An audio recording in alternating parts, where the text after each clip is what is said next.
18절부터 사도행전 18장 18절에서 28절 말씀입니다. 사도행전 18장 18절에서 28절 말씀 같이 읽도록 하겠습니다. 바울은 더 여러 날 머물다가 형제들과 작별하고 배 타고 수리아로 떠나갈 때 브리스길라와 아굴라도 함께 하더라. 바울이 일찍이 서원이 있었으므로 겐그레아에서 머리를 깎았더라.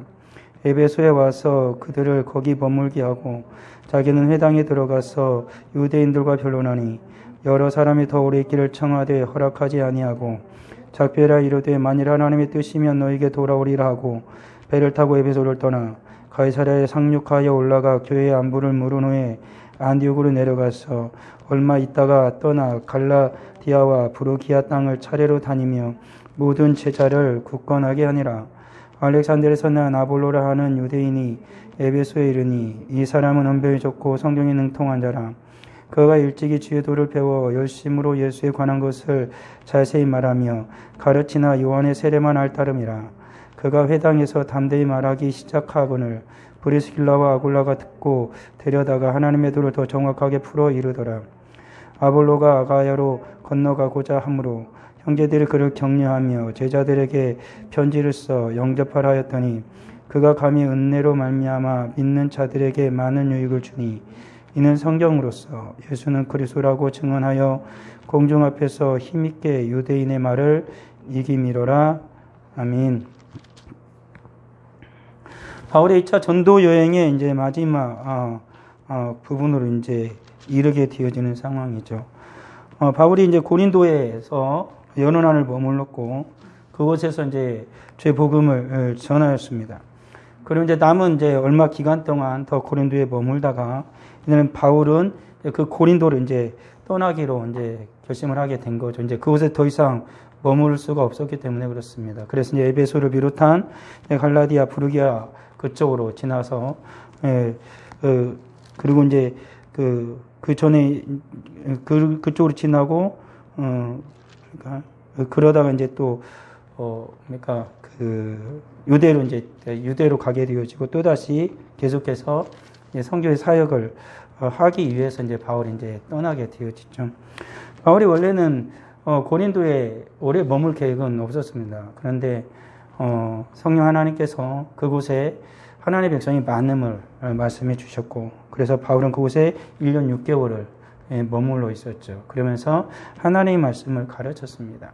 그래서 고린도 교회는 굉장히 든든히 서가는 하나님의 교회가 되어졌죠. 그때 그 바울이 그곳에 있는 동안에 브리스길라와 아굴라가 이제 동역자로 함께 하게 되어졌고 그 브리스길라와 아굴라도 바울의 그러한 가르침을 받아서 더욱더 신실한 하나님의 백성이 되었을 뿐만 아니라 바울의 이제 사역을 함께 할 수 있는 동역자가 되었습니다.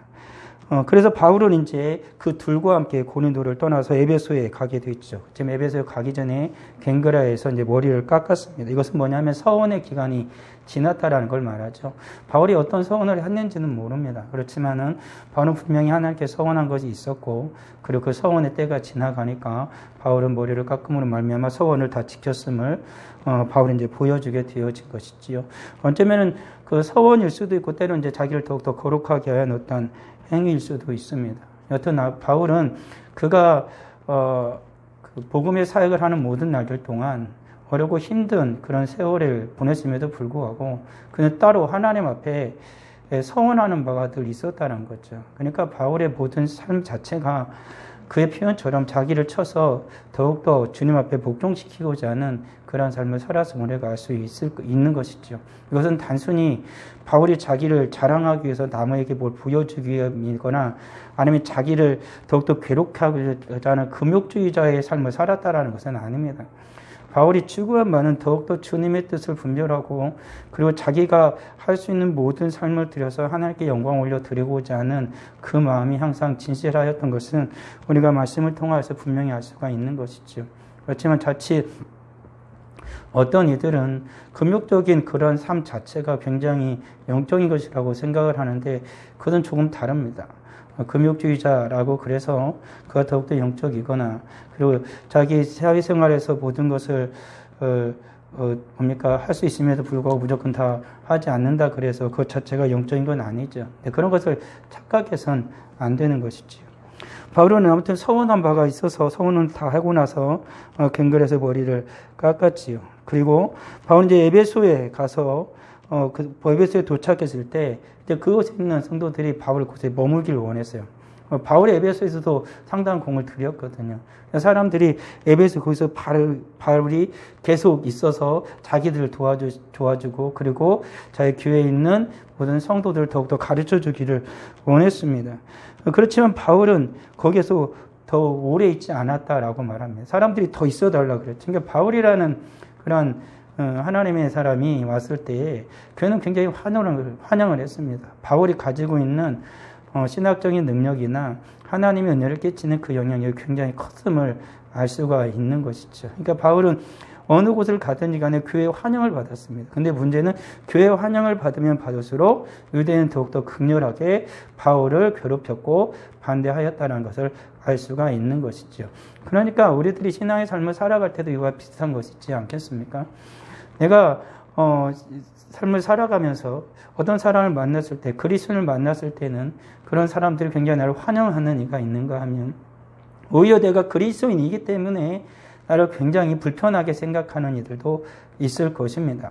그렇지만 성도의 삶이라는 것은 내가 어느 곳에 갔을 때 믿는 하나님의 백성들이 나를 환영한다는 굉장히 기쁜 일인데 오히려 나는 예수를 믿는 사람인데 내가 예수 믿는 사람들의 그런 자리에 가거나 모임에 가면 오히려 나를 멀리 하려고 한다거나 아니면 나를 굉장히 꺼리는 상황이 된다면 그건 어딘가 문제가 있는 것을 또한 우리는 알아야 할 것입니다.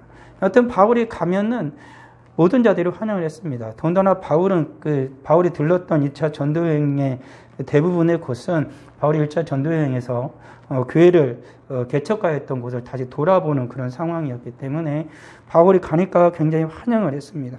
근데 바울은 사람들이 그를 붙들고 환영을 했음에도 불구하고 그들과 작별하고 하나님의 뜻이면 너에게 도와오리라 라는 말을 하고 에베소를 떠나서 가이사랴로 다시 간 거죠. 그러니까 배를 타고 다시 간 것입니다. 예수님도 이와 같은 일들이 많았잖아요. 예수님께서 가시는 곳마다 하나님의 역사가 강력하게 일어났기 때문에 사람들이 예수님을 자꾸 붙잡고 싶었죠. 자기 동네에 더 머물기를 원하는 때가 많았지만 예수님께서도 다른 곳에 가서도 복음을 전해야 한다 하면서 예수님 그곳을 기꺼이 떠났던 것이죠. 그러니까 사람이란 그리스도의 사람들인 것은 중심이 늘 어디냐라는 거죠. 그러나 바울도 어느 한 교회의 사역자로 남아서 그곳에 사역을 한다면 상당히 편하지 않았겠습니까? 그럼에도 불구하고 바울은 그것을 추구하는 삶이 아니라 오히려 하나님께서 그에 주신 사명이 있잖아요. 그래서 바울은 그 사명을 늘 생각을 했어요. 잊지 않았죠. 이방인들에게 마지막 한 곳에까지라도 복음을 전하는 것이 그의 사명이었기 때문에 그가 머물고 싶으나 머물지 않았고 사람들이 그를 붙잡아도 그는 주님의 뜻을 따라 떠나갔죠. 심지어는 그가 가고 싶은 곳이 있을 때에도 성령의 인도하심을 따라서 가로막으면 기꺼이 그가 계획하지 아니하였던 곳도 가는 인생이 되었다라는 것입니다. 그래서 바울은 철저하게 사람 앞에서 사람들에게 복음을 전한 것은 분명하지만 사람을 위한 삶이 아니라 하나님을 위한 삶을 살아간 하나님의 사람인 것을 분명히 알 수가 있는 것이죠. 우리들의 인생이 살아갈 때 사람들이 나를 좋아하고 나를 환영하고 나를 붙잡으면 굉장히 좋잖아요. 사람들이 인정해 주는 것만큼 우리들의 인생이 살아가는 날들 동안 뿌듯한 게 없지 않습니까? 그렇잖아요. 그러면은 그런 사람들과 함께 하고 싶은 게 당연한 거 아니겠어요? 그런 사람들과 같이 하고 싶은 게 당연한 거 아니겠어요? 더군다나 바울의 사역 가운데 말씀을 가르치면 사람들이 잘 알아들어요.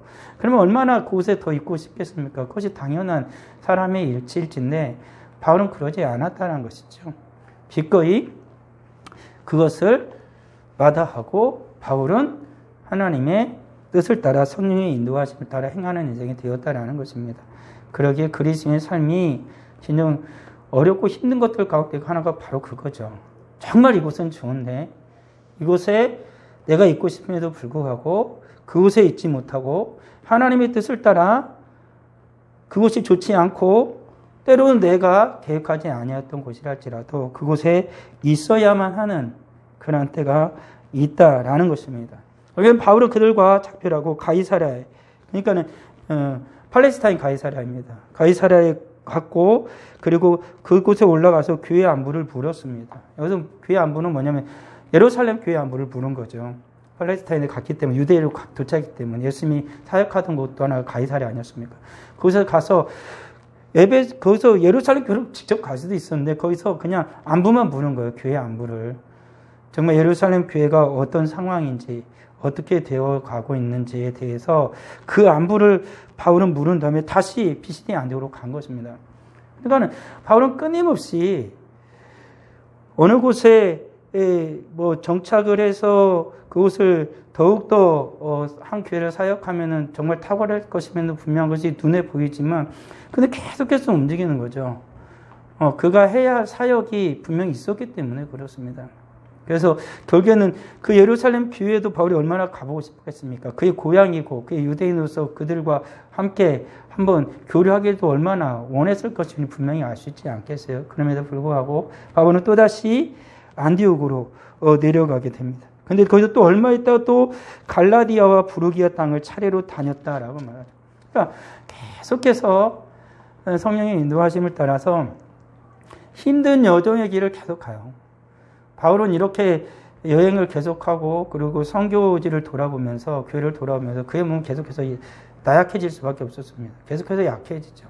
사람이라는 존재가 물론 그 지중해 근동으로 한 그 모든 지역이지만 사람이 계속해서 어느 정도의 자기 체력을 힘을 충전한 다음에 찾아보는 것과 자기 힘이 다 지나도록 계속해서 그 여정을 겪어내는 것은 사람에게 한계가 다가오게 되거든요. 무리하게 되는 거죠. 바울은 결과적으로 그러한 몸의 무리가 찾아오는 것이 나중에 옥에 있을 때나 그의 편지 서신에도 굉장히 많이 나타납니다. 너무 힘들어졌죠. 계속해서 그에게는 사단의 가시가 있었기 때문에 그것이 안질인지 아니면 여러 가지라고 얘기하지만 몸은 점점 쇠약해져 가는 거예요. 그럼에도 불구하고 그는 하나님이 맡겨진 그의 사역을 결코 멈출 의도는 없는 거예요.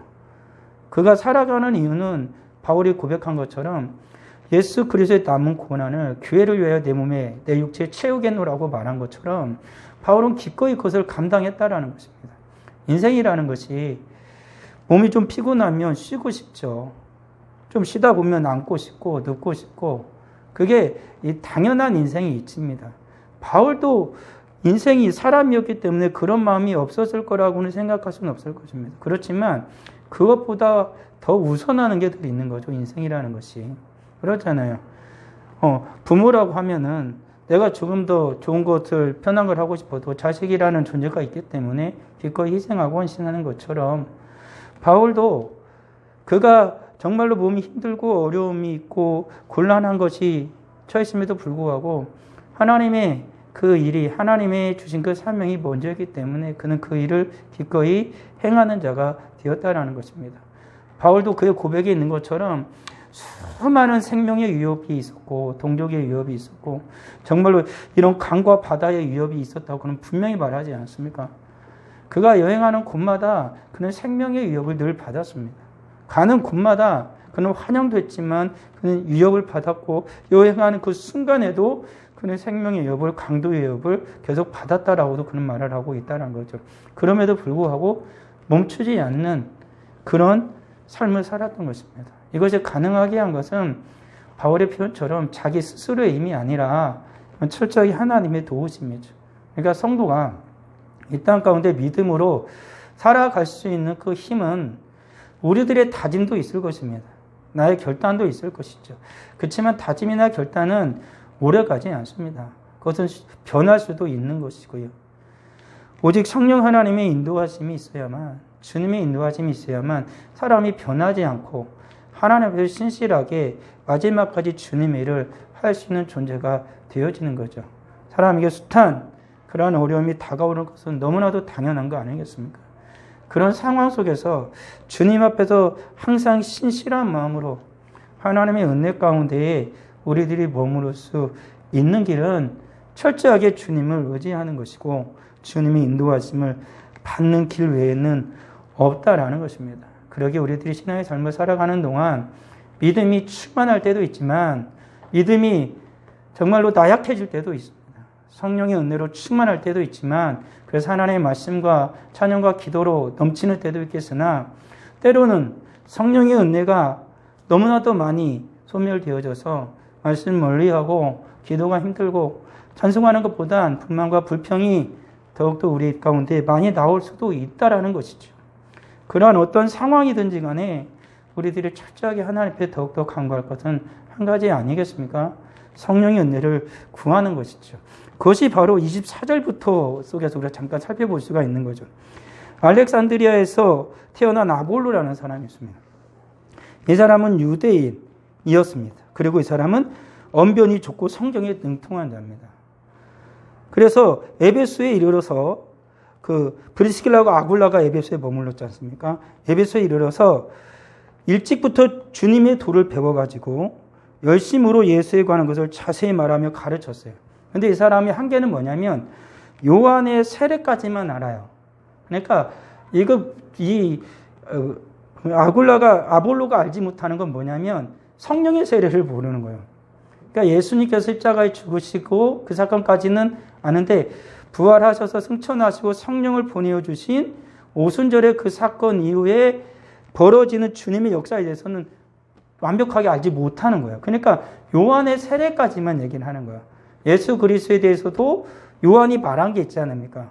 그분이 메시아고 그분이 구원자라는 거기까지만 아볼로가 아는 거예요. 그러니까 구약의 성경에 능통한 자였지만은 거기까지 알고 그리고 아볼로는 굉장히 연변이 좋았기 때문에 많은 사람들에게 충분히 그 모든 걸 전해줄 수가 있었던 거죠. 그렇지만은 늘 뭐가 한계가 있는 거예요. 한계가.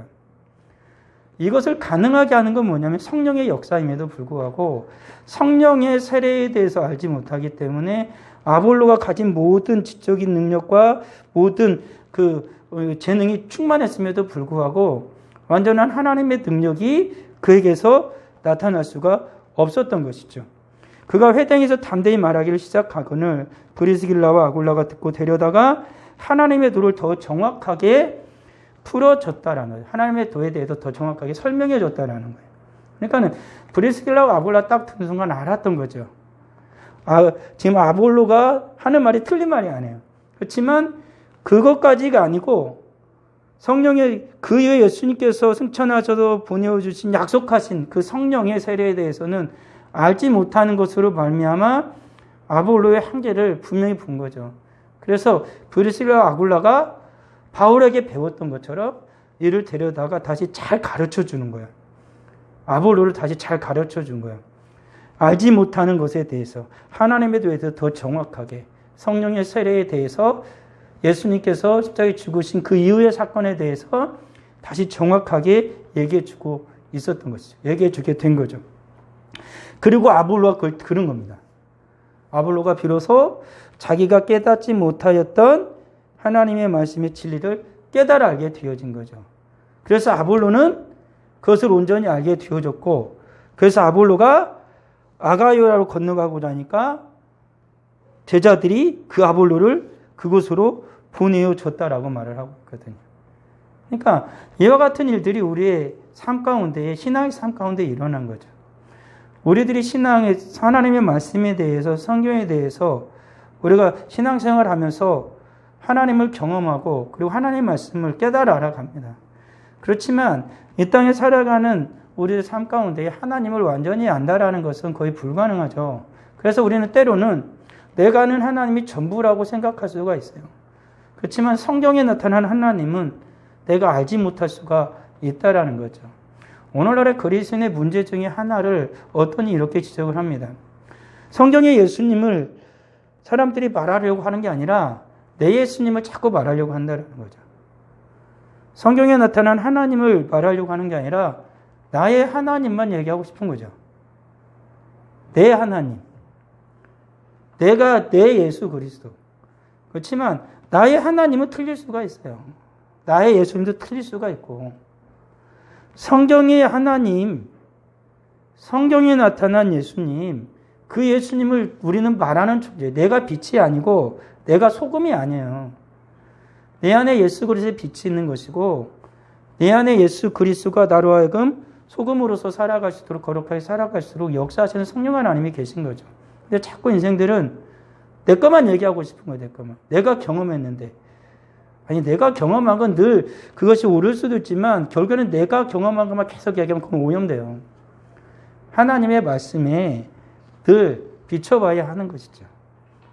오늘날 우리들이 산도들이 믿음과 신앙의 삶을 살아갈 때, 오늘날 그리스도인들이 너무 하나님의 말씀을 많이 듣습니다. 많이 노출이 되죠. 그러다 보니까 정작 많은 그리스도인들이 우리는 하나님을 잘한다라고 생각합니다. 나는 예수 그리스도를 잘한다라고 생각합니다. 나름대로의 나는 신앙이 있다라고 생각을 합니다. 그렇지만 그 신앙이라는 것이 내가 알고 있는 하나님이, 내가 알고 있는 그 예수님이 정말 하나님의 말씀에 맞는, 하나님의 말씀이 말하고 있는 그 하나님이요, 그 예수님이요, 그 믿음을 얘기하고 있는지에 대해서는 살펴보려 하는 이는 적다란 거죠. 많이 들으니까, 그냥 들을 수 있으니까 살펴보기를 게을리 하는 이들이 참으로 많습니다. 하나님의 말씀이 날마다 그러한 걸 상고하였던 하나님의 백성들의 삶을 살아가야 함에도 불구하고 그렇지 못한 채 그냥 내가 생각하는 대로만 살고 싶은 거죠. 내가 들은 대로만.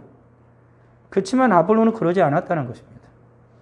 그는 분명하게 거기까지 알고 있었는데 그가 부족한 부분에 대해서 다시 정확하게 설명해주는 브리스길라와 아굴라에게 그는 집중하였고 그는 그가 알지 못하였던 성령의 세례에 대해서 비로소 깨달아 알게 되어졌죠.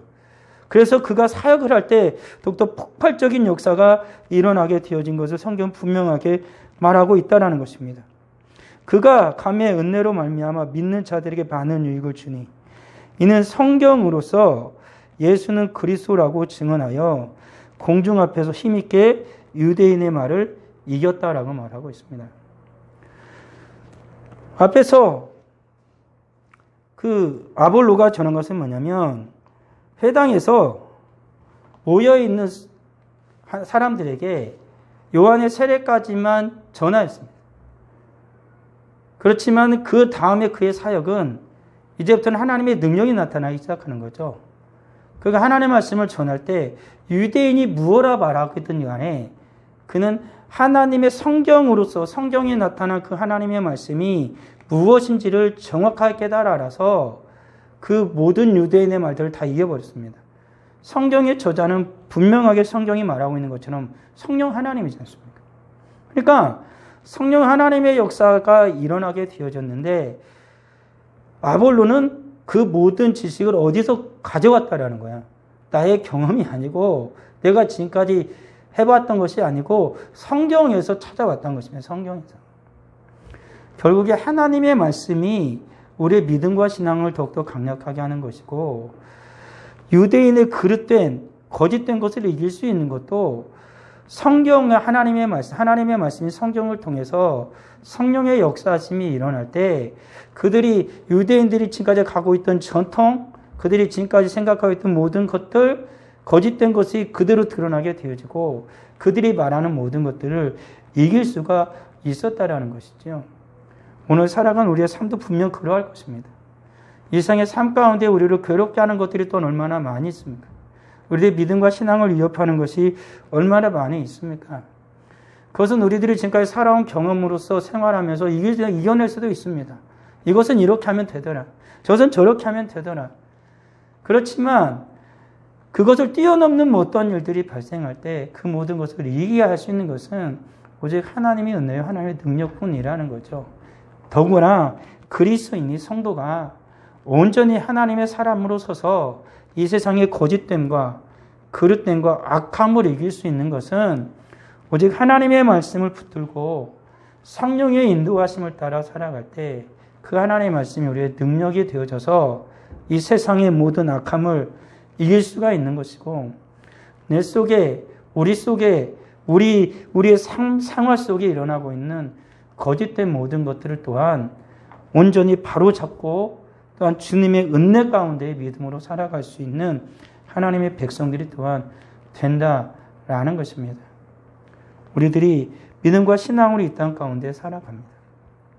하나님의 은혜 가운데 우리는 지금까지 또 살아왔습니다. 그렇지만 우리는 하나님을 다 알지 못합니다. 예수님을 다 알지 못합니다.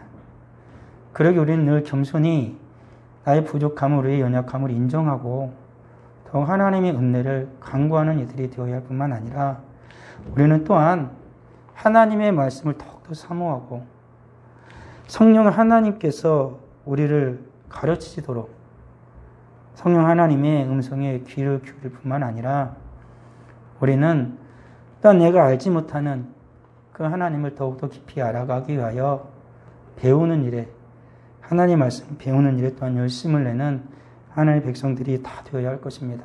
그 가운데 하나님의 영광이 하나님의 능력이 우리를 통하여 나타나게 될 것입니다. 기도하겠습니다. 아버지 하나님 은혜를 감사합니다.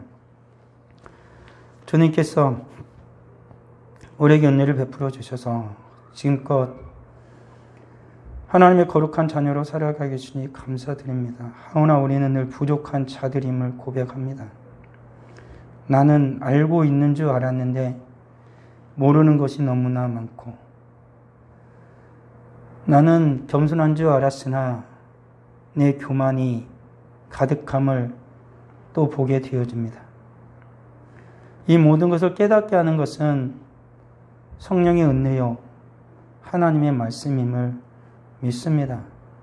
성령의 은혜에서 멀어지고 하나님의 말씀을 등한히 할 때 우리는 교만해질 것이고 우리는 우쭐할 것이고 우리는 스스로 모든 것을 다 안다고 자부하는 어리석은 자가 될 것입니다.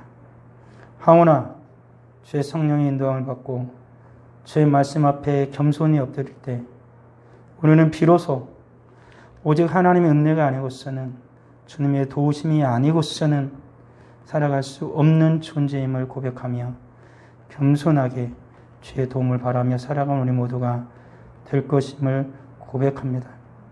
오직 하나님의 말씀 앞에 겸손히 엎드리는 우리가 되게 하시고 오직 주님의 인도하심을 받을 수 있는 주의 복된 성도들이 다 되도록 주님 은혜 베풀어 주옵소서. 주 앞에 드린 모든 예물 주님 기뻐 받아 주옵시고 하나님의 영광 가운데에 바라는 바 모든 소원을 또한 들어 응답하여 주옵소서. 예수님의 이름으로 기도합니다.